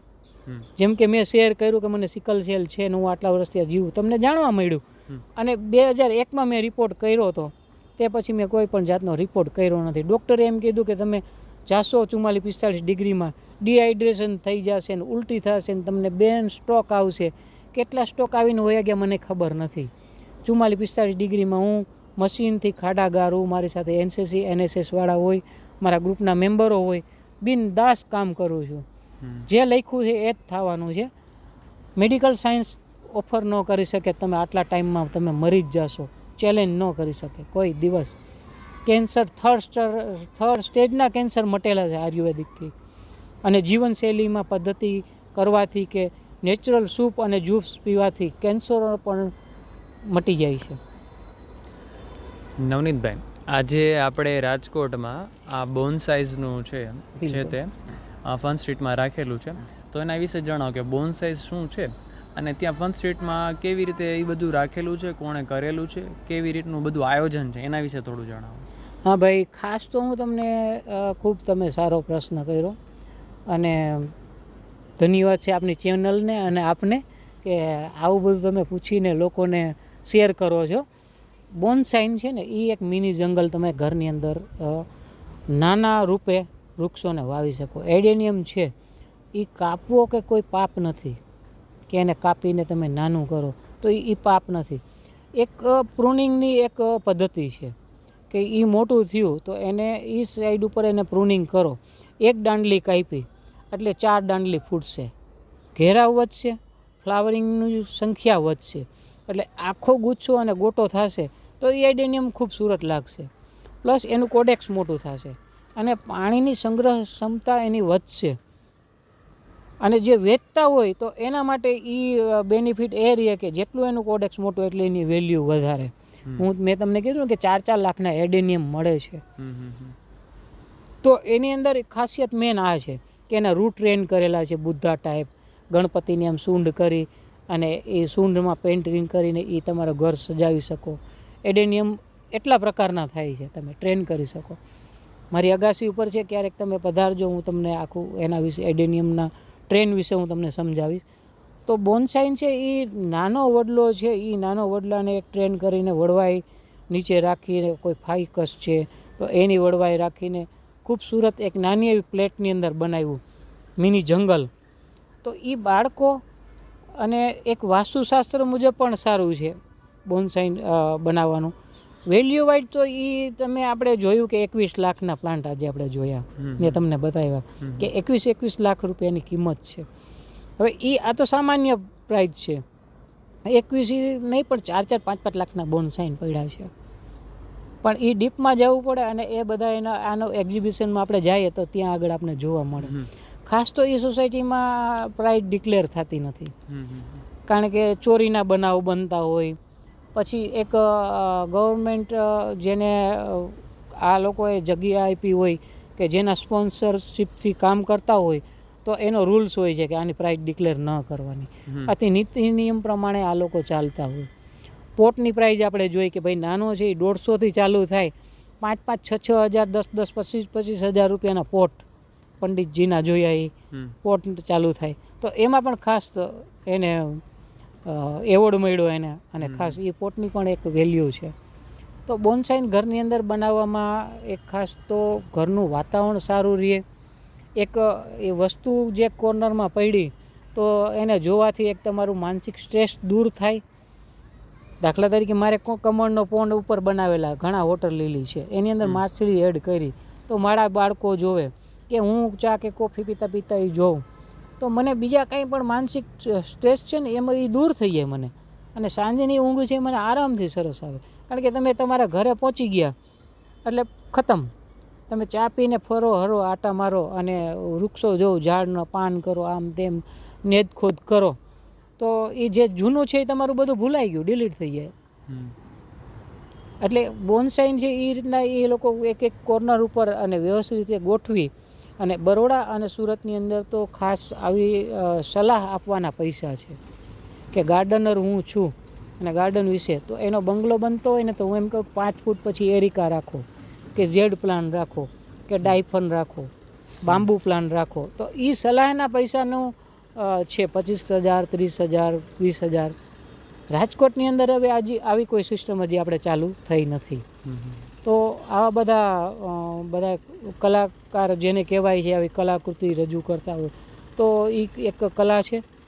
અને આપણે અમરેલીના સાહેબ જોયા કેટલા વર્ષો જૂના પ્લાન્ટ ઈલાબેનના, અને એ ખૂબ કલાને નિરખવી જોઈએ દરેકે, અને દરેકે એની મુલાકાત લેવી જોઈએ. આપણે તમે જે બોન્સાઈ કીધું તો એની શરૂઆત ક્યાંથી થયેલી? આપણે ઘણી વખત જોતા હોય છે જાપાનીઝમાં કે અને ચાઇનામાં અને અલગ અલગ ઘણા બધા છે કન્ટ્રીમાં, ત્યાં આ રીતના બોન્સાઈને બધું હોય છે. તો એની મૂળ શરૂઆત ક્યાંથી થયેલી? આ સૌથી પહેલો વિચાર કોને આવેલો આ રીતની શરૂઆત? આવેલું છે આઉટ ઓફ કન્ટ્રીથી બધું, જાપાન છે, ચાઇના છે, આ લોકો ડેવલપ કરે છે આખું બોન્સાઈ. પણ આપણે બેને કેમ કીધું, ઈલાબેને, કે મૂળ છે એ ઇન્ડિયાના છે, આપણા ભારતનું છે બોન્સાઈ છે, મૂળ છે એ ભારતનું છે, અને ડેવલપ એ લોકોએ કર્યું છે આખું. કારણ કે રૂખડો છે તો એ આપણે અહીંયા મળી રહીએ કે ભાઈ કરણ છે, લીમડો છે, એ આપણે અહીંયા મળી રહીએ, ત્યાં તો છે નહીં. એટલે મૂળ એ ભારતનું છે આખું. એ જે બૌદ્ધ પદ્ધતિથી આખું આવેલું છે કે બુદ્ધ ધર્મના સાધુ સંતો અને એ ડેવલપ કરતા, અને એ રીતના આખું બોન્સાઈનું શરૂઆત થઈ આપણે. નવનીતભાઈ, આજે આપણે આ બધી જે ચર્ચાની કરેલી, તમે કીધું કે મને તમે ફોન કરજો, એવું કાંઈ પણ વૃક્ષારોપણ કરવાનું હોય તો હું તમારી હેલ્પ કરીશ ને આ તે. તો ઘણા વ્યક્તિઓ તમને એમ કહે કે ભાઈ આજે મારો જન્મદિવસ છે તો મારું એક વૃક્ષારોપણ કરજો મારા નામનું, કે ઘણાના અવસાન પામી ગયા દાદા દાદી, કે અથવા આપણે TRP કાંડમાં તમે ઝાડવા વાવેલા, તો એ બધું કઈ રીતનું કરતા હોવ છો અને આવનારું સમયમાં તમે કઈ રીતનું કરવાના છો કાંઈ પણ કામ કે અથવા પ્રોજેક્ટ તમારો, તો એના વિશે કહો. ખૂબ સરસ વાત કરી ભાઈ તમે, કે TRP ગેમ ઝોનમાં આપણે જે વૃક્ષારોપણ કર્યું. TRP ગેમ ઝોનની જે ઘટના બની ને 3 દિવસ પછી હું મારા માળીને ત્યાં આગળ લઈ ગયો, મારે એ જગ્યા જોઈ છે. અને ઓલરેડી સોશિયલ મીડિયાના જે વિડીયોને મેં જોઈ અને મારું દિલ હચમચી ગયું હતું આખું, કે એ પેલું DNA માટે ઓલા પોટલા લઈને જતા હતા ને. તો જો દુઃખ ન થાય તો માણસ ન કહેવાય ને, આપણે કોઈ પણ દુઃખ, આપણે પરિવારનું કોઈ સભ્ય ગયું હોય કે સમાજની અંદર આવી ઘટના બની હોય તો ખૂબ દુઃખ થાય. અને મને ખુદને એમ થાય કે કદાચ હું આ બન્યું અને એ ડિપાર્ટમેન્ટમાં હું જવાબદાર તરીકે જો હું હોત ને તો હું પ્રેમથી એ ડિપાર્ટમેન્ટનું રિઝિગ્નેશન આપી અને હું હકદાર નથી એમ કરીને હું રાજીનામું પ્રેમથી આપી દઈશ અને એમાંથી નીકળી જાત. કારણ કે એટલા અરમાનથી કોઈના એકને એક દીકરા હતા અને આવું બધું ઘટના બની નાના મોટા. અને એક એના મધર અત્યારે ટેટુ કરાવે છે એના સનના નામે, એના અસ્થિ મૂકીને ત્યાં ઉપર પ્લાન્ટેશન કરે છે, એના સિસ્ટર એટલું વેદના સહન કરે છે, અને એ પણ ખૂબ જ આખું ઓલું બધા સખત અત્યારે એને યાદ કરી અને નવું બિચારા એ બાળક માટે કરે છે. આજે એક ઘટના બની ગઈ ને ત્યાં પછી મને એમ થયું કે મારે કાંઈક કરવું જોઈએ. એટલે અમે રેસકોર્સના ફરતે ગેપ જોયા ખાચા કે ભાઈ ક્યાં ક્યાં ઝાડ ઉછેરી શકે, અને અમે ટ્રી ગાર્ડ મંગાવ્યા ત્યાંથી. ટ્રી ગાર્ડ અમારા પૈસા અને મિત્ર મંડળ, જેમ કે તમે છો મારા મિત્ર, તો તમે કીધું હું પણ સહાય કરીશ આમાં તમને, ફૂલ નહીં તો ફૂલની પાકડી. એ રીતના અમે એ આખું અમે ટ્રી ગાર્ડ અને ઝાડ લઈ અને અમે એક ગ્રુપે અમે એક આગળ સંકલ્પ કર્યો કે અમે 50-55 થી 60 ઝાડવા અમે અત્યારે વાવેલા છે ટોટલ. જ્યારે આપણે સ્વામિનારાયણ મંદિરની સામે એક કબૂતરને ચણ નાખે ત્યાં કોમન પ્લોટની અંદર અમે ઝાડવા નાખ્યા છે હાઉસિંગ બોર્ડના કમ્પાઉન્ડમાં. બીજું અમે રેસકોર્સ રિંગ રોડના ફરતે ત્યાં ટ્રી ગાર્ડ સહિત one tree kitchen garden and plantation ગ્રુપના 6-7 ફૂટના વૃક્ષો વાવ્યા, ખાસ તો પક્ષીઓ માટે. ઉંબરો, વડલો, પીપળો, રૂખડો, અને એ ટાઈપના જે પક્ષીનો નભાવ હાલે તો એ બાળકોના નિમિત્તે અમે જે બીજાની જઠરાગની ઠારે અને બાળકોના આત્માને જે શાંતિ આપે, જે મૃતકો છે એના આત્માને શાંતિ આપે, એ ટાઈપનું એક અમે એક આખું પ્લાન્ટેશન કર્યું. તો કોઈ પણ વ્યક્તિ તમને કેવી રીતે કહી શકે કે આજે મારો જન્મદિવસ છે તો મારા વતી એક વૃક્ષારોપણ કરજો, કે અથવા ઘણાના દાદા દાદી ગુજરી ગયા હોય તો એ એમ કે અવસાન પામી ગયા છે તો એના વિશે, તો એ કઈ રીતે તમારો કોન્ટેક્ટ કરતા હોય છે અને એના પછી તમે કેવી રીતે વૃક્ષારોપણ કરતા હો છો? ભાઈ એક તમે ખૂબ સારી વાત કરી. આવો તમે અહીં આવો. ના ના આવો તો ખરી, આવો. ભાઈ એવા છે, આમના વાઈફ છે એ એક્સપાયર્ડ થઈ ગયા કિડનીમાં. ખૂબ નાનું બાળક હતું એમને, અને કિડની ફેલ્યુરમાં એ ઓફ થઈ ગયા. અમે એના નિમિત્તે અમે પ્લાન્ટેશન કર્યું, હમણાં તમને ત્યાં બતાવ્યું ગાર્ડનમાં એ રીતના. તો એ રીતના સુખ દુઃખમાં અમે ભાગ લઈએ સમાજમાં. કોઈ પણ વ્યક્તિને ઘરે આવું ઘટના બને એટલે, તો દાખલા તરીકે જન્મદિવસ ઉપર તમે મને આમંત્રિત કર્યો એટલે અમે શિવ મંદિરોમાં જઈએ, ત્યાં શું ઝાડની એને જરૂરિયાત છે એનું લિસ્ટ બનાવી એ ઝાડ અમે ત્યાં પહોંચતા કરીએ. બીજે દિવસે સવારના અમે મોર્નિંગ નીકળીએ. હવે તમારો જન્મદિવસ છે તો એ શિવ મંદિરની અંદર અમે રુદ્રાભિષેક કરાવીએ. 35 છોકરાને નાસ્તો કરાવીએ, જે બ્રાહ્મણોના. એક સાથે 35 બ્રાહ્મણો તમને ન મળે આજે. તો ત્યાં એક વૈદિક સંસ્થા નવી ચાલુ થઈ છે રતનપરની અંદર. ત્યાં સંસ્કૃત જ છોકરાઓ ભણે છે, જામકાથી ગીર ગાય લઈને આવ્યા છે. યજ્ઞશાળા છે, ત્યાં યજ્ઞ કરે અને બાળકો બધા મંત્રોચ્ચાર અને સંસ્કૃત શીખે છે. આખી એ રીતના પાઠશાળા, ત્યાં એક આશ્રમ ખોલવામાં આવ્યું. ત્યાં એને સવારનો નાસ્તો 3000 રૂપિયા જેવું એનો ખર્ચ થાય. ત્યાં એના નામે નાસ્તો થાય અમારે. પછી અમારું પ્લાન્ટેશન શરૂ થાય. પ્લાન્ટેશનની અંદર રૂખડો, પછી અશોક, અને અશોક છે ને એ જ્યાં સીતાજી બેઠા હતા લંકાની અંદર, એ અશોકનું ઝાડ છે. એમાં કેસરી સરસ મજાના ફૂલ આવે. અને એ અશોક છે, જેના ઘરે અશોકનું ઝાડ એના ઘરે કભી શોક નહીં, એવું એક કહેવત છે આખું, કે એ અશોક એટલું પવિત્ર છે કે તમારે ઘરે શોક ક્યારે પણ ના આવે. તમે અહીંયા શિવમ સોસાયટીમાં કેટલા ટાઈમથી રહ્યો છો? 5 વર્ષથી. 5 વર્ષથી. આ બધું જ્યારે 2019માં નવનીતભાઈ તમે બધા સાથે મળીને કર્યું, એ કેવી રીતે કરેલું હતું? પહેલાં અહીંયા કેવું હતું અને અત્યારે કેવું છે અહીંયા? પહેલાં તો આ બધું એમમાં જ એમનામ ખાલી હતું, ત્યારે એકેય વૃક્ષો હતા નહીં. પછી સોસાયટીમાં રિક્વેસ્ટ કરી હશે ત્યારે આ લોકો આવેલા હતા, અને આફ્ટર ડેટ છે ને બધા ભેગા મળી અને 1-2 દિવસમાં બધું વૃક્ષો વાવ્યા છે. અને પછી દરરોજ થોડાક ટાઈમ 1-2 વર્ષ માટે તો એને ઉછેરવા માટે પાણી પાયું ને બધું કરવું છે અમુક ટાઈમે બધાએ, અને બધાએ મળીને જ બધું કરેલું છે. આ અત્યારે જગ્યા તમને કેટલી ઉપયોગી થાય છે? અત્યારે અમારા માટે આ બહુ બેનિફિટ છે, કેમ કે ઉનાળા ટાઈમે અમને એટલો બધો તડકો પણ નહીં લાગતો, અને ક્યારેક અમારી ઘરે જો આ સોસાયટીમાં ઓલમોસ્ટ ઘર તો મીડિયમ જ છે, એટલા મોટા નથી, તો કોઈ ગેસ્ટ આવેલા હોય કે બાળકોને રમવું હોય તો એના માટે અમે લોકોને અહીંયા લાવી શકીએ છીએ. અને કોઈ ગેસ્ટ આવ્યા હોય તો એને પણ અમે અહીંયા આવીને વૃક્ષ નીચે બેસીને ટાઈમ પાસ બી કરી શકીએ છીએ અને ટાઈમ સ્પેન્ડ બી કરી શકીએ છીએ.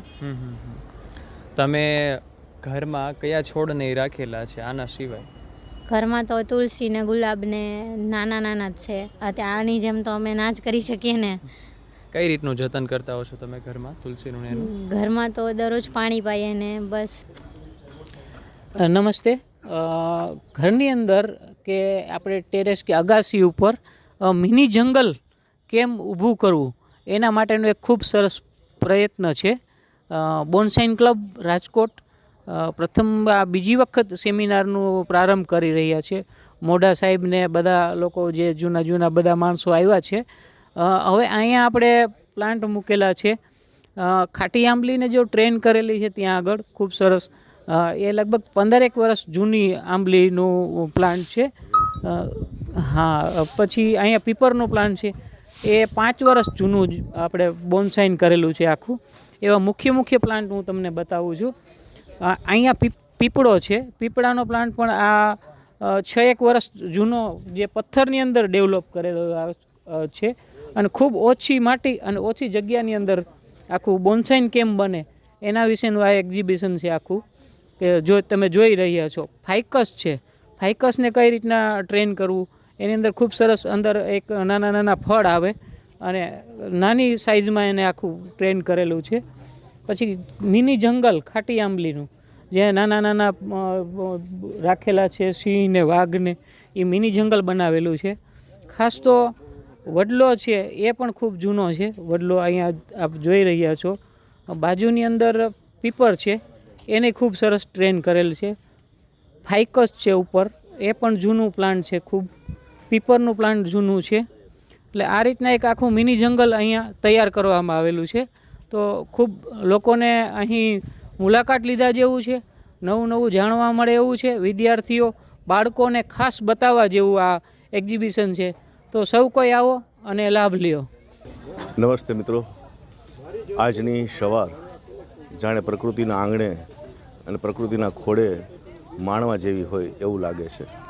મારું નામ નરેન્દ્ર જીબા, 104 વર્ષથી પ્રસિદ્ધ તથા ફૂલછાપ દૈનિકનો હું જનરલ મેનેજર વ્યવસ્થાપક છું.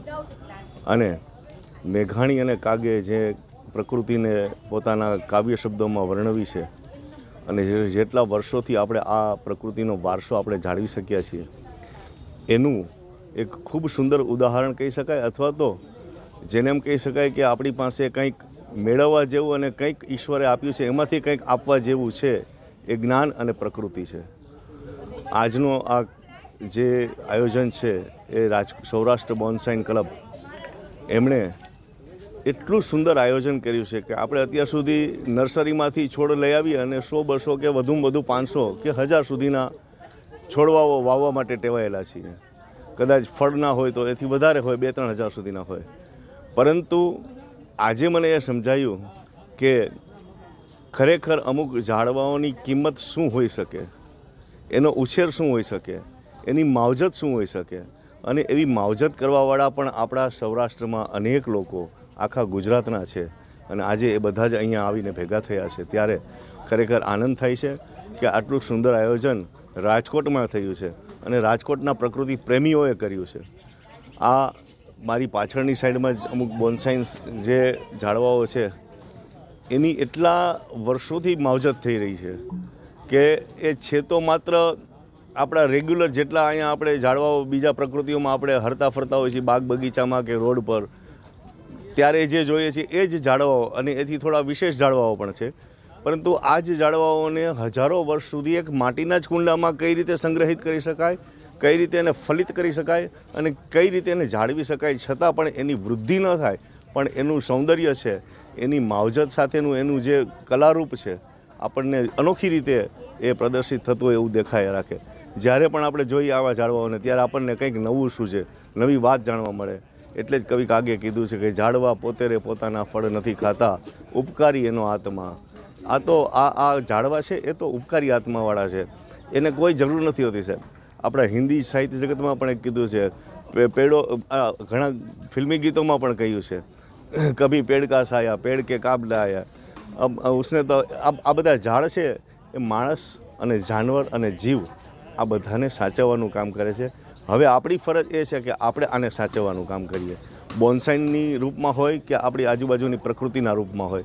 એ ગર્વ સાથે હું કહી શકું કે રાજકોટની સદભાવના જે વૃદ્ધાશ્રમ છે, એમણે એક એવું બીડું ઝડપ્યું છે કે 3 કરોડ ઝાડવાઓ આપણા સૌરાષ્ટ્ર ગુજરાતમાં વાવવા છે. અને આખું ઉપરથી કોઈ કદાચ પ્લેન પસાર થતું હોય અને એમને ભારતમાં ખાલી ગ્રીનરી દેખાય તો આફ્રિકા જેવું એ ભારત હોઈ શકે, એવી જે પરિકલ્પનાઓ આપણે આપણા મનમાં ઉતારી છે આ પ્રકૃતિ માટેની, એ આપણે ઈચ્છીએ કે ફળીફૂટ થાય.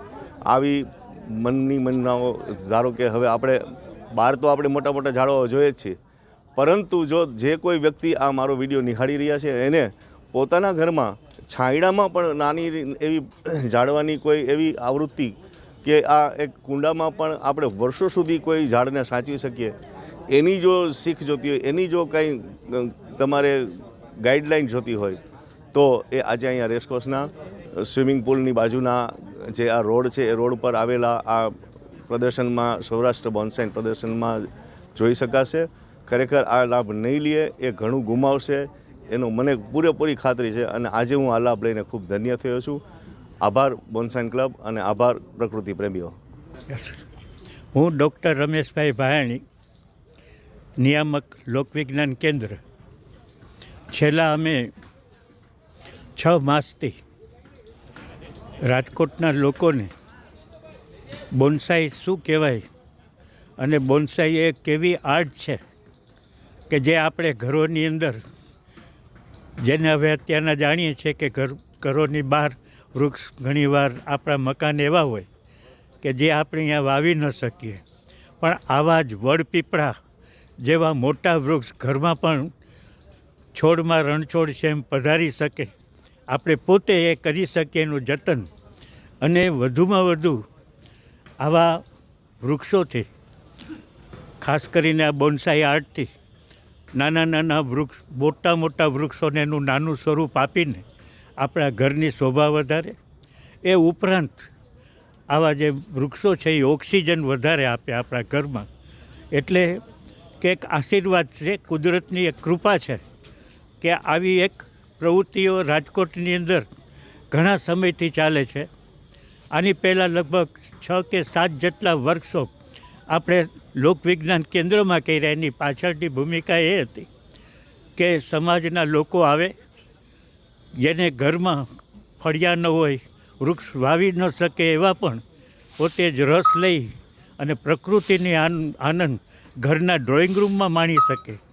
એવી એક નવી આ બોન્સાઈ પદ્ધતિ છે કે જેનાથી આપણે ઘણું બધું ઘરની અંદર વૃક્ષોના જુદા જુદા પ્રકારના, ઇવન ઘરમાં ઇન્ટિરિયર ડેકોરેશનમાં પણ આજે વિવિધતા જોવા મળે છે.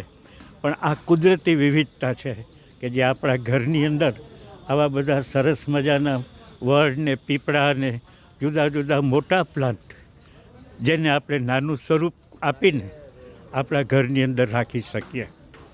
મને આનંદની વાત એ છે કે આ 6-7 મહિનાના પ્રયાસ પછી આખા સૌરાષ્ટ્ર, કચ્છ, ભુજથી ઘણા બધા ભાઈઓ બહેનો પોતે કરેલી આરાધના કહેવાય. કારણ કે બોન્સાઈ એ ઝડપથી ઉગતું નથી, એના ઉપર ઓછામાં ઓછું 10-20 વર્ષ, 30 વર્ષ જેવી આરાધના કરવી પડે છે.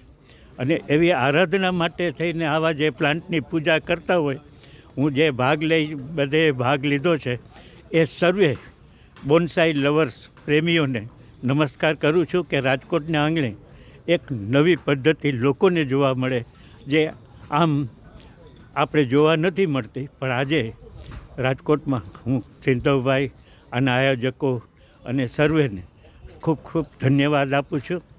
જય વિજ્ઞાન. મારું નામ આદિલ ખાન બલોચ છે. મારું નામ મસરૂર જહાં બલોચ છે. અમે બે હસબન્ડ વાઈફ છીએ અને 4 વર્ષથી અમે આ બોન્સાઈની પ્રવૃત્તિમાં જોડાયેલા છીએ. આમ તો ગાર્ડનિંગ વિશે ઘણા વર્ષોથી અમે ગાર્ડનિંગ કરીએ છીએ, પણ આર્ટ વિશે, બોન્સાઈ આર્ટ વિશે અહીંયા રાજકોટમાં જે આ બોન્સાઈ ક્લબ છે આપણું, એમાં જોડાયા પછી આ બોન્સાઈની પ્રવૃત્તિ ચાલુ કરી છે.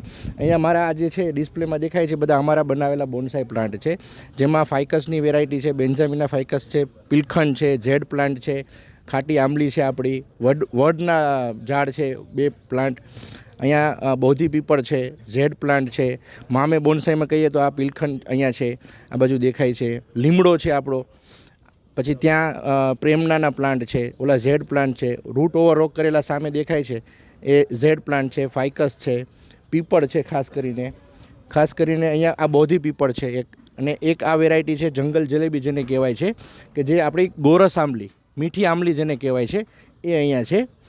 એક આપણો આ કડવો લીમડો છે જે આપણે અહીંયા તમને ડિસ્પ્લેમાં દેખાઈ રહે છે. પછી સામે છે એ બોધી પીપળ છે, ઓલો વડલો છે સામે. આ ઝેડ પ્લાન્ટ કાસ્કેટ સ્ટાઇલમાં બનાવેલું છે, પેલી પ્રેમના છે સામે દેખાય છે. આમાં ઘણી બધી મામે બોન્સાઈની વેરાયટી છે. આ ઝેડનું જંગલ બનાવેલું છે, ફોરેસ્ટ સ્ટાઇલ જેને કહેવાય ઝેડ પ્લાન્ટનું. ત્યાં રૂટ ઓવર રોક કરેલા ફાઇકસની વેરાયટી છે. અહીંયા પણ ફાઇકસ દેખાય છે સામે. આ ફાઇકસ વેરીગેટેડ ફાઇકસ બેન્ઝામિના છે. આ કાસ્કેટ સ્ટાઇલમાં બનાવેલું છે, આ રૂટ ઓવર રોક કરેલું છે. તો આ રીતે આ વડ છે.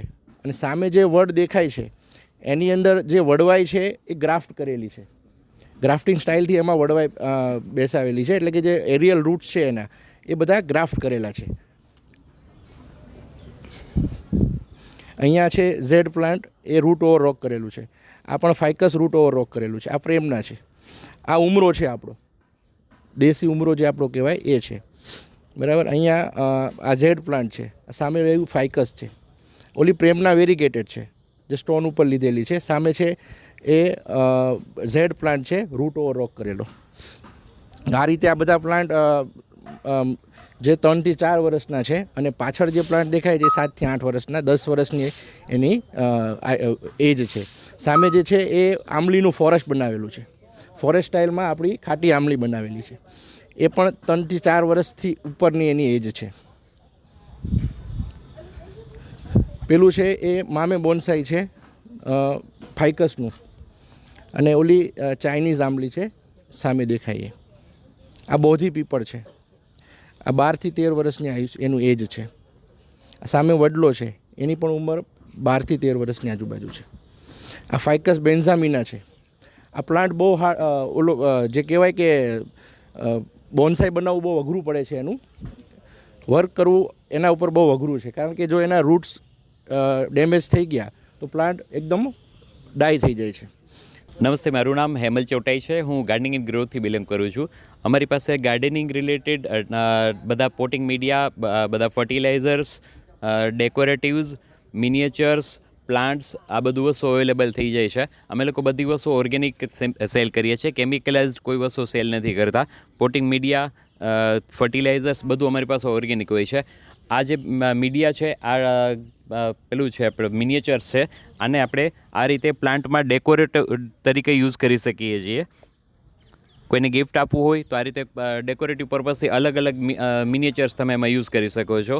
અને આ બધા એના ટૂલ્સ, ગાર્ડનિંગ રિલેટેડ ટૂલ્સ છે, પ્લાસ્ટિક પોટ્સ છે, ગ્રો બેગ્સ છે, આ બધી અમારી આ રીતે પ્રોડક્ટ્સ છે બધી. અહીંયા જે આપણે પોટ્સ જોઈ રહ્યા છીએ સિરામિક પોટ્સ છે. આપણે સિરામિકના કુંડા તો આપણે આપણા લોકલ સૌરાષ્ટ્રમાં થાનમાંય બને છે. એ સિવાય આપણા ભારતના અન્ય રાજ્યોમાંય પણ બને છે. પણ આ સિરામિક પોટ જે બોન્ઝાઈ પોટ તરીકે ફેમસ છે, ઓલ ઓવર ઇન્ડિયા તો નહીં પણ વિદેશોમાં પણ આ પોટ્સ હવે ભારતમાંથી એક્સપોર્ટ થાય છે. આ ટાઈપના પોટ્સ ઇન્ડિયામાં 2 જ વ્યક્તિ બનાવે છે. એક પંડિતજી, જેમને ભારત સરકારે પદ્મશ્રીનો એવોર્ડ આપ્યો છે. હા, આ પોટ એમને પદ્મશ્રીનો એવોર્ડ મળ્યો છે. બીજા છે યાદવજી કરીને. બંનેની પ્રોડક્શન મુંબઈમાં ભાયંદરમાં બંનેનું પ્રોડક્શન છે. આ છે યાદવજીના, વિકાસ યાદવજીના આ પોટ છે. ગયા વર્ષે આપણે પંડિતજીના પોટ મંગાવ્યા હતા.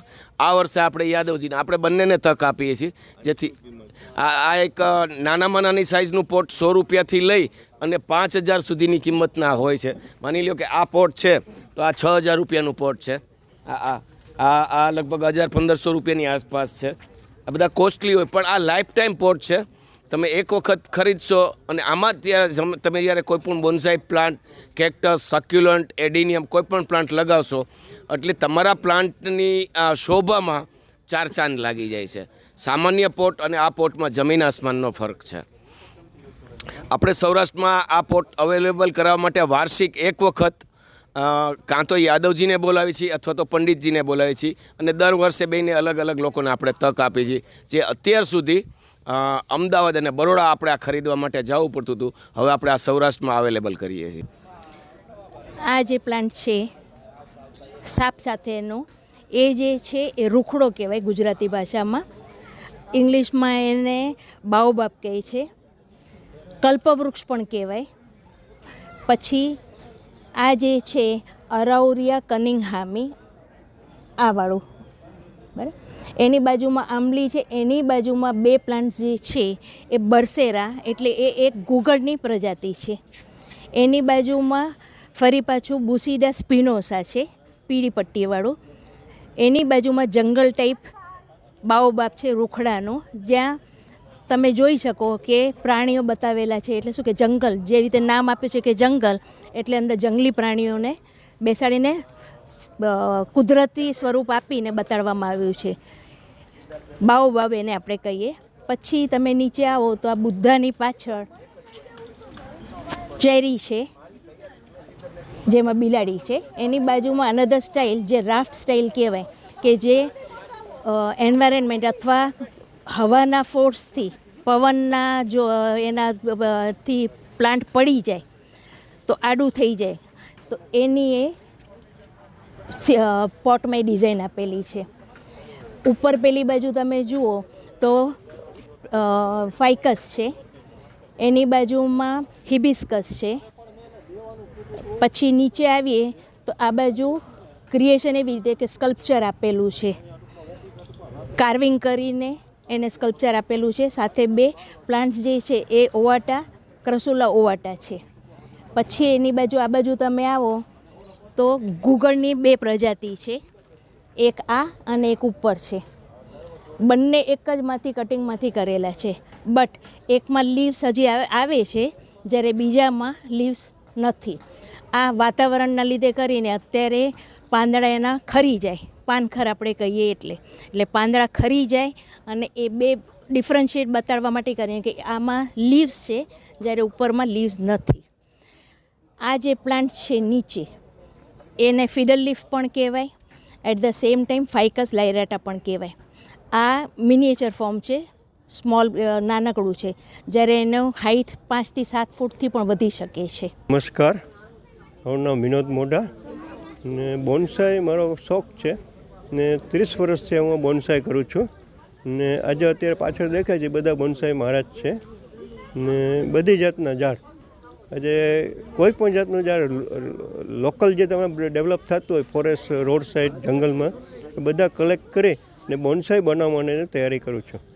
એટલે અત્યારે મારી પાસે 150-200 જેટલા પ્લાન હશે, એમાં 100 જેટલા તૈયાર બોન્સાઈ હશે, બીજા બધા પ્રી બોન્સાઈ પણ છે ને બધાના બોન્સાઈ કરવાની તૈયારી કરું છું. ઓકે, નમસ્કાર. આ સાયકસ પામ છે જે 30 વર્ષ જૂનું છે. એની બાજુમાં છે જેટ પ્લાન છે અને આ પણ જેટ પ્લાન છે. જેટ પ્લાન મારી પાસે 30થી ઓછા વર્ષના 20થી 30 વર્ષ જૂના બહુ જેટ પ્લાન કલેક્શન છે ને રેગ્યુલર ટ્રી શેપ બનાવી લીધા છે.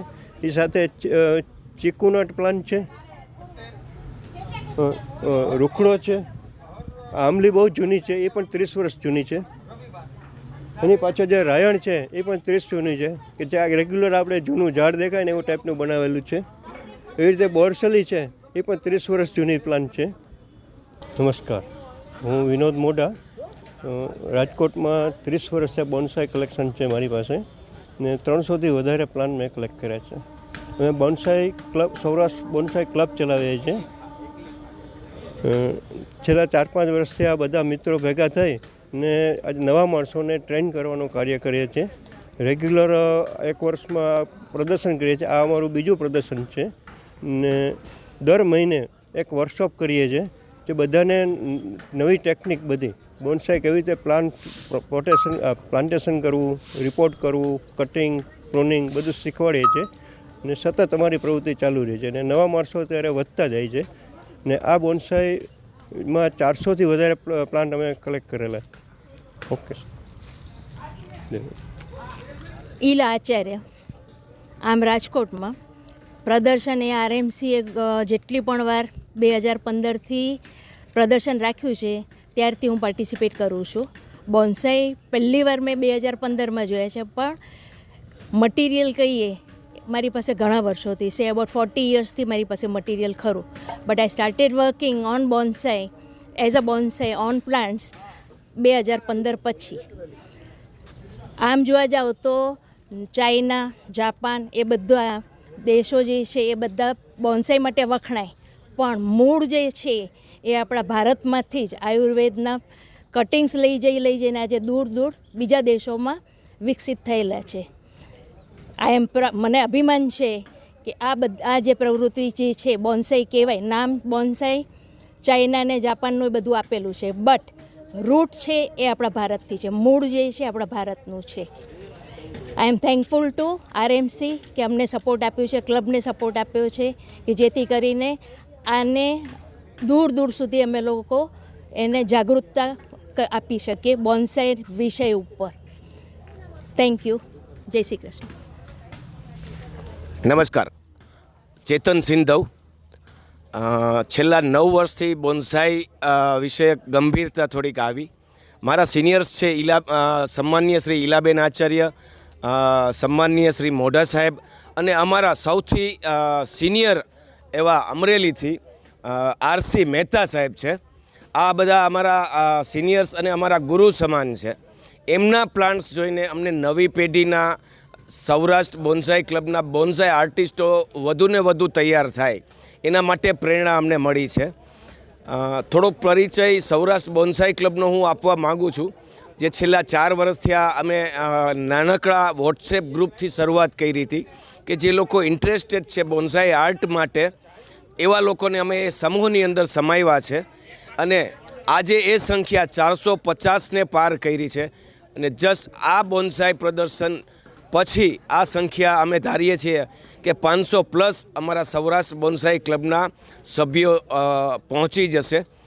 અમારી પ્રવૃત્તિ વિશે થોડુંક મોઢા સાહેબે પણ કીધું છે કે અમે સૌરાષ્ટ્ર બોન્સાઈ ક્લબ ખરેખર અમારો મોટિવ છે, અમારો ગોલ છે કે સૌરાષ્ટ્ર અને ગુજરાતમાં આ જીવંત કળાને વધુને વધુ લોકો સુધી પહોંચાડીએ, નવી પેઢીની જનરેશન તૈયાર કરીએ કે જેથી કરીને ગુજરાતની અંદર, સૌરાષ્ટ્રની અંદર આ કિંમતી બોન્સાઈ આર્ટ શું છે લોકો સમજે અને વધુને વધુ લોકો આ એક જીવંત કળાની સાથે જોડાય. હું અમારા સન્માનનીય સિનિયર શ્રી આરસી મહેતાને વિનંતી કરીશ કે તેઓ તેમના આટલા વર્ષો જૂના બોન્સાઈ આર્ટના અનુભવને શેર કરશે. Thank you very much. Thank you. હું આરસી મહેતા અમરેલીથી આવું છું. બોન્સાઈ આર્ટ અમારા માટે આશરે 40-42 વર્ષ પહેલાં ઇન્ટ્રોડ્યુસ થયેલો શબ્દ હતો. ત્યારે ઝાઝી જાણકારી હતી નહીં અને અત્યાર જેટલા માધ્યમો પણ નહોતા, પુસ્તકો અવેલેબલ નહોતા.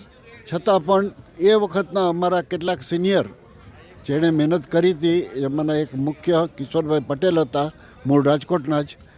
એણે અમને ત્યારે એ જમાનામાં પણ ગાઈડ કર્યા અને બોન્સાઈનાથી પરિચિત કર્યા. પછી વધુ અભ્યાસ કરતાં જાણવા મળ્યું કે જૂના સમયમાં બુદ્ધ ધર્મના સાધુઓ કોઈ એક જગ્યાએ રહેવાને બદલે વિહાર કરતા રહેતા, એટલે કે સ્થળાંતર કરતા રહેતા, અને તે દરમિયાન એને જે જરૂરી આયુર્વેદિક મેડિસિન હોય, જે પ્લાન્ટ્સ હોય, હર્બલ પ્લાન્ટ્સ, એને ફેરવવા માટે, સાથોસાથ લઈ જવા માટે એણે બોન્સાઈની બેઝિક પદ્ધતિ વિકસાવી હશે એવું અનુમાન થઈ શકે. પછી ધીરે ધીરે એમાં કલા તત્વ ઉમેરાતું ગયું.